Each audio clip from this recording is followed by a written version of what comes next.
안녕하세요. 육아 경력 15년 차 된 오빠입니다. 저에게는 띠동갑 막내 여동생이 있는데요. 목욕시키고 기저귀 갈아주고 분유타 먹이면서 지금까지 애지중지 업어 키워온 여동생에게 사춘기가 심하게 온 것 같습니다. 말만 하면 짜증내고 대꾸를 진짜 안 해요. 유일하게 대답할 땐 용돈 줄 때 그때뿐. 자기가 필요할 때만 찾네요. 오빠로서 또 이 아이를 잘 지도하기 위해서 어떻게 해야 할지, 대체 사춘기 육아는 어떻게 해야 하나요? 오빠 어디 계세요? 너무 늠름한 오빠다. 아니, 그럼 지금 두 분 현재 나이가 어떻게 되세요? 제가 27살이고 동생은 이제 15살. 아니, 여동생이 어떤 사춘기 증상들을 보이나요? 이제 제가 아침에 학교 갈 때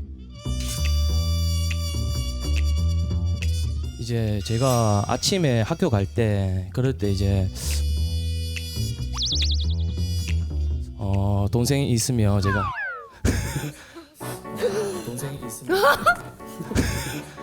방금처럼 이런 걸로 네. 동생, 오빠가 지금 말을 찐득하게. 하는데 여동생이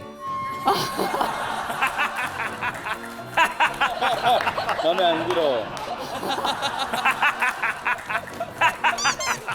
이미 안 좋아. 자, 어차피 여동생 얘기 또 들어볼 거니까 일단 오빠 기탄 없이 얘기해 주세요. 그래서 이제 아침에 학교 가고 할 때 잘 갔다 와 이렇게 인사를 하면 어리 초등학생 때는 잘 갔다 와 하면 갔다 올게 이렇게 인사는 했는데 지금은 아예 뭐야 이 사람은 이거 아예 처음 보는 사람처럼 이렇게 하고 그래도 저는 포기하지 않고 계속 잘 갔다 와 해도 절대로 한 10번을 얘기를 해도 한 번도 대답도 안 해주고 그냥 그대로 쌩 가버리고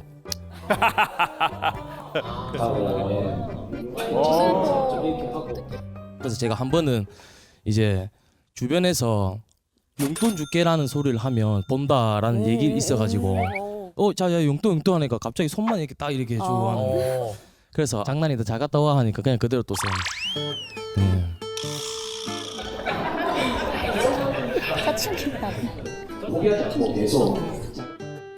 왜 동생은 오빠한테 인사를 안 받아주는 거예요?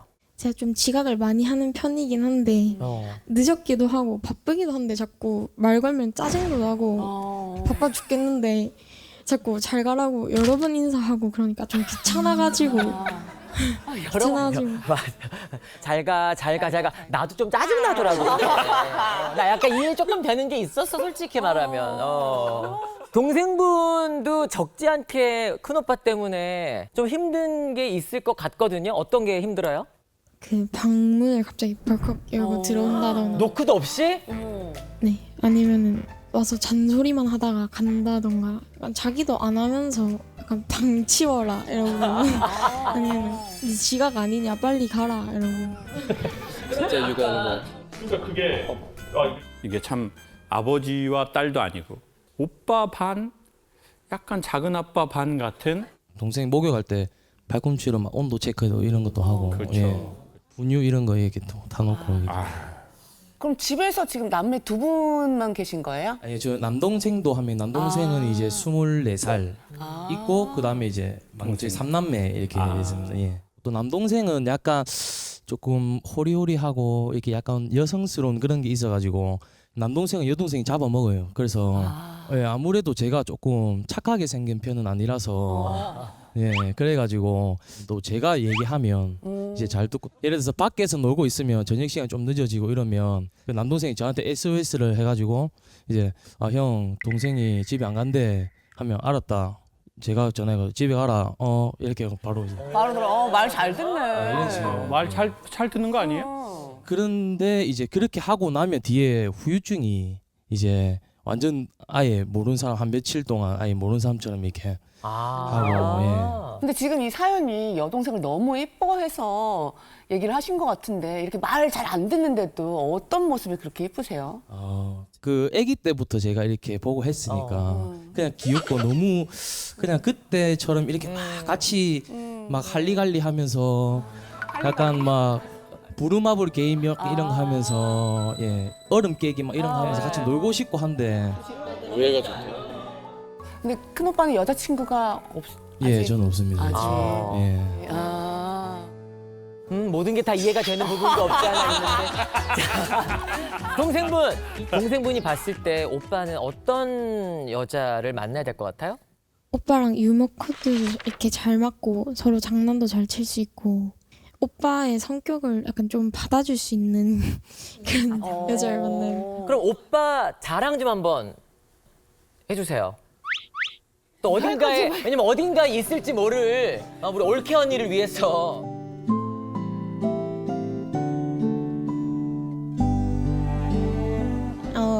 아주 재밌고요.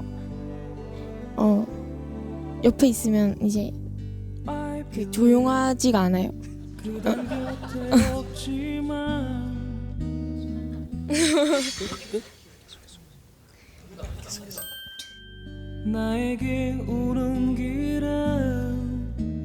애기를 좋아해요.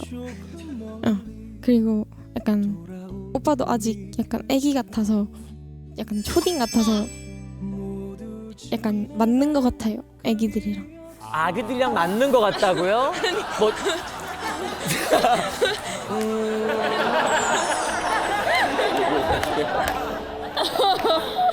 장점이 그러면 오빠한테 바라는 점 있어요?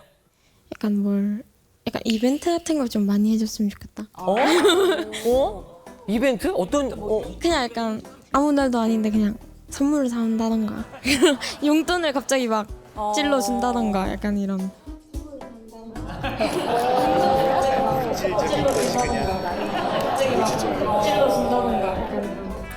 저는 근데 지금 마지막 그게 맞는 말인 것 같아요. 오빠한테 저는 이런 말씀 드리고 싶어요. 그리고 청소년기에 들어선 자녀하고 생활을 하시는 부모님들이 계시다면 이렇게 추천하고 싶어요. 청소년기에 들어선 친구들하고 입에서 나오는 대화를 하는 거는 오히려 더 거리가 멀어지는 거다. 그러니까 어른들은 너한테 중요하다고 생각하는 걸 말하려고 하잖아요. 근데 그게 이제 안 들리는 나이대가 있는 것 같아요. 저게 뭔 말이지? 맞아요. 그러니까 뭐 잘 가, 잘 가라, 잘 가라. 어떡하라고? 했던 얘기를 몇 번 하냐? 했던 얘기 또 하고 했던 얘기 또 하고 막. 그러면 이제 더 피곤해지거든요. 진짜 좋은 관계를 원한다면 그때는 오직 행위적 대안, 그 언어가 있거든요. 무조건 행위로서의 언어만 알아들어요. 젊은 세대는. 교훈을 주려고 하거나 가리키려고 해서는 오히려 왜요?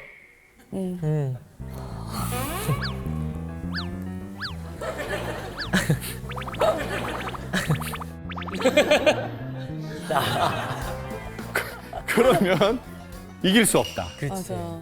진짜 그 동생 말이 맞아요.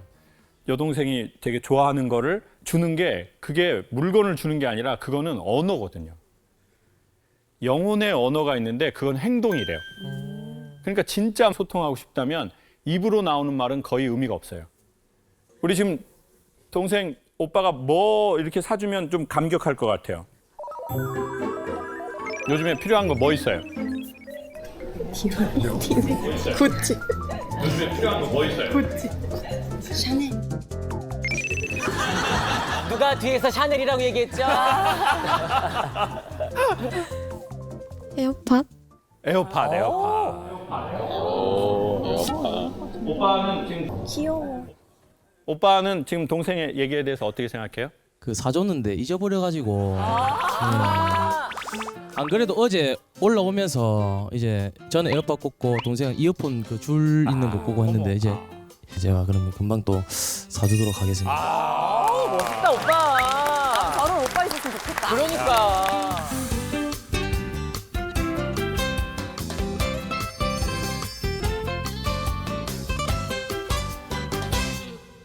이번에는 김창옥 선생님에게 직접 얘기하고 싶다는 형제분들이거든요.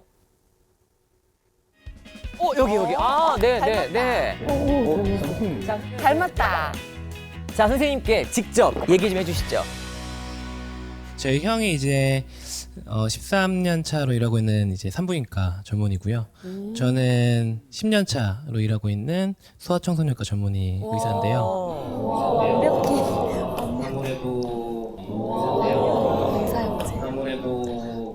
아무래도 이렇게 사람들하고 대화를 많이 하고 그 저희가 하는 대화의 절반 이상은 좀 안 좋은 이야기다 보니까 특히 제가 지금 신생아 중환자실에서 일을 하고 있거든요. 중환자실에서 일을 하고 있거든요. 그래서 최근에 올해 초에 제부도 영아 시신 유기 사건이라고 미혼모 분께서 아이 시신을 제부도에 있는 산에다가 유기를 하셨어요. 근데 그 아기를 제가 받았었거든요. 어머나. 본인이 임신한지 모르고 병원에 오셨던 분이 알고 보니 분만이 임박한 상황이었고 그렇게 응급하게 태어난 경우에는 얘가 몇 주인지 산전에 뭐 이상이 있었는지 없었는지 모르기 때문에 중환자실에 입원을 해서 검사를 하고 치료하게 되는데 별다른 이상이 없다는 걸 확인을 하고 이제 집으로 돌려보냈거든요. 근데 그런 과정에서도 저희가 좀 불안은 하니까, 왜냐하면 지금까지 임신 사실을 모르셨다는 것 자체로도 과연 이제 뭐 준비가 안 되어 있을 수도 있고, 여러 차례 면담을 하면서 저희가 도와드릴 수 있다, 도와드릴 수 있는 방법이 있으니까 말씀을 해달라고 말씀을 했는데도 데려가서 잘 키우겠다라고 하셨어요. 근데 그리고 나서 한 달 정도 있다가 그런 기사를 접했고,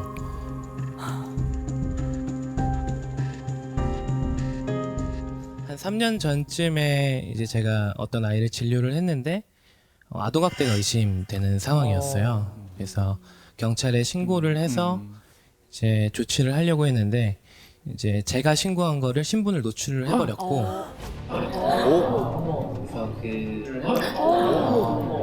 그 아이, 저는 이제 아이를 보호하기 위해서 이런 일을 했는데, 그리고 이런 일에 대해서 사명감을 갖고 당연히 해야 되는 일이라고 생각해서 했는데, 제가 진짜로 생명의 위협을 받고 제 가족의 안전을 위협을 받으니까 이 일을 계속 하는 게 맞나? 하는 생각을 했었던 적이 있었어요. 그럼 옆에 형님은? 저는 이제 남자 산부인과 의사다 보니까 제가 당직을 서고 있고, 이제 분만장에서 이제 산모가 많이 아파하셔서 저는 이제 빨리 불이 나게 달려갔는데, 아저씨는 나가요 이러면서 저 발로 걷어차였습니다. 어머. 또 이제 제가 전문의를 결국에 따고 나서 분만 전문 병원에서 이제 근무를 할 때, 이제 임신과 출산 이 과정 자체가 굉장히 위험한 일들이 많이 생기는데, 뱃속에 아기가 있는 상태에서 자궁이 파열이 돼서, 그때 이제 다행히도 정말 가까운 대학병원에서 받아줘서 산모 아기가 건강하게 잘 분만을 했었는데, 1분 1초가 정말 그 촉각을 다루는 사안인데, 멀리 있는 병원밖에 자리가 없어서 가는 도중에 문제가 생겼거나 이런 상황이 되면 사실은 불가항력적인 의료사고에 대해서 의사들이 보호를 받지 못하는 상황이거든요. 그래서 실제로 같이 근무하는 선배 산부인과 선생님들은 이제 여러 가지 소송이 이미 다 걸려 있어가지고 그런 것들을 다 겪고 있는 정도는 이제 말기암 환자에게 이제 호스피스 치료나 이런 걸 이제 얘기를 해야 되고, 사망 선고도 이제 계속 하다 보니까 이제 죽음에 대해서 이제 많이 이야기를 나눌 수밖에 없더라고요. 그래서 근데 이제 어느 순간부터 그런 죽음에 대해서 전달하는 그런 과정이 너무 제 자신이 너무 당연하게 하고 있는 거예요. 그 과정을 감정도 좀 메말라 가는 것 같고, 이거를 내가 어떻게 하는 게 좋을까? 의사라는 게 사실 아픈 거 치료하고 죽어가는 사람 살리고 이런 일도 하는 거지만, 죽음이란 거를 완전히 피할 수는 없는 노릇이라, 그거를 어떻게 하면 환자와 보호자들에게 조금 더 잘 설명하고, 저도 제 자신도 그거를 계속 할 수 있게 어떻게 하면은 그 힘들지 않게 잘 할 수 있을까, 이런 고민이 가장 큽니다. 선생님 두 분이 그런 얘기를 하시잖아요. 죽음에 대한 이야기, 너무 아픈 얘기를 너무 많이 들어서 너무 힘들어진다. 근데 그런 얘기를 또 해서 저를 힘들게 하시네요. 근데 나중에 선생님들 방송 봐보세요. 제가 어떤 조크를 딱 할 때 선생님 두 분이 되게 해와 달처럼 웃으시거든요. 네. 그게 되게 햇님 달님 같아요. 누가 햇님인지는 얼굴 크기를 보시면 알게 돼 있어요. 바로 나오네요. 네. 그러니까 저는 이렇게 말씀드리고 싶어요. 심각하게 얘기하실 때 그 표정하고 햇님 달님처럼 웃으실 때 여기 에너지가 완전 다르잖아요. 그러니 그 문제를 어떻게 해결하냐도 중요하지만 제가 보기엔 저렇게 햇님 달님처럼 웃을 수 있는 어떤 그걸 삶에 둬야 되는 것 같아요.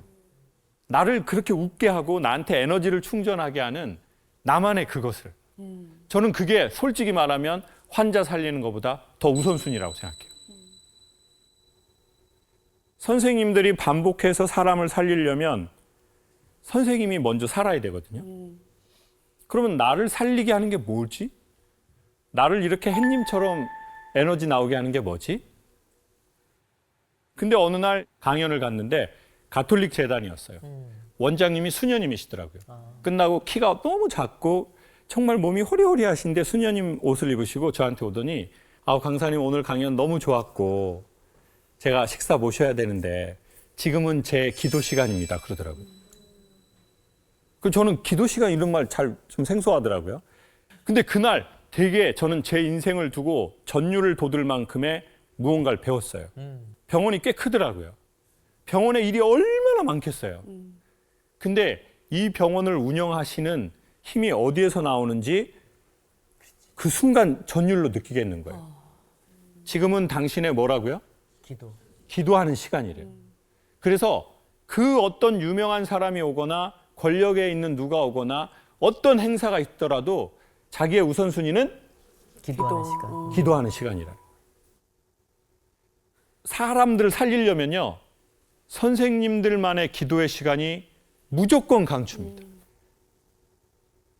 그러면 이제 뭐가 기도냐면 그거 끝나보면 알아요. 여러분 인스턴트 음식은 먹으려고 할 때 좋아요? 먹고 나서 좋아요? 먹으려고 할 때. 먹으려고 할 때 좋죠. 네. 운동은 하려고 할 때가 좋아요? 하고 나서가 좋아요? 하고 나서가 좋지. 하고 나서가 좋지. 맞지. 하려고 할 땐 그게 좋지 않죠. 하려고 할 때는 모든 핑계를 찾으려고 그래요. 이렇게까지 살아야 돼 내가? 뭐가 인간 몸에 좋은 거냐면요. 끝날 때 좋은 게 좋은 거래요. 필라테스 하러 갈 때는 가려고 할 때 좋지 않고 하려고 할 때도 그렇게 좋지 않아요. 막 아파. 근데 끝나고 샤워하고 탁 이렇게 나오면 탁 이게 뭐가 근육도 풀려 있는 네. 것 같고 맞아요. 꼬인 것도 맞아요. 그리고 딱 좋잖아요. 그러면 그게 자기 기도예요. 하고 나서 끝나고 좋은 거. 운동이든 산책이든 책을 읽는 것. 그러니까 종교를 초월해서 자기 기도를 해야 된다고 생각해요. 우리가 기도 시간을 지키면 그 기도가 우리를 지켜줄 거예요. 하나 여쭤볼게요. 나의 기도가 그거였구나. 난 그거를 할 때 좀 다시 처음으로 돌아오고 힘도 좀 얻는구나. 어떠세요? 저는 술이 기도였다고 생각을 한 적이 있었어요. 술이. 그럴 수 있죠. 그럴 수 네. 있죠. 왜냐면 그때는 그거를 잠깐 잊을 수 있으니까. 근데 이게 20대 때까지는 어느 정도 기도빨이 있었는데 30대 넘어가니까 다음 날이 너무 힘들고 건강도 안 좋아지고 이제 저도 살도 많이 쪘었고 그래서 이제 저도 최근에 이제 테니스를 굉장히 좋아하는 거라서 그렇게 이제 공에 집중을 하다 보니까 이제 다른 제가 평소에 받고 있던 걱정이나 스트레스를 조금 잊을 수 있는 그래서 이제 시간을 내서 하려고 노력하고 있습니다. 그래서 저는 정신으로나 마음으로나 육체로나 누군가를 살리는 게 직업이시거나 아니면 그 일을 부분적으로 하고 계시다면 우리는 더 자기의 기도가 있었으면 좋겠고 그 무언가가 들어와도 자기가 자기 기도를 하는 그 시간을 지켰으면 좋겠어요.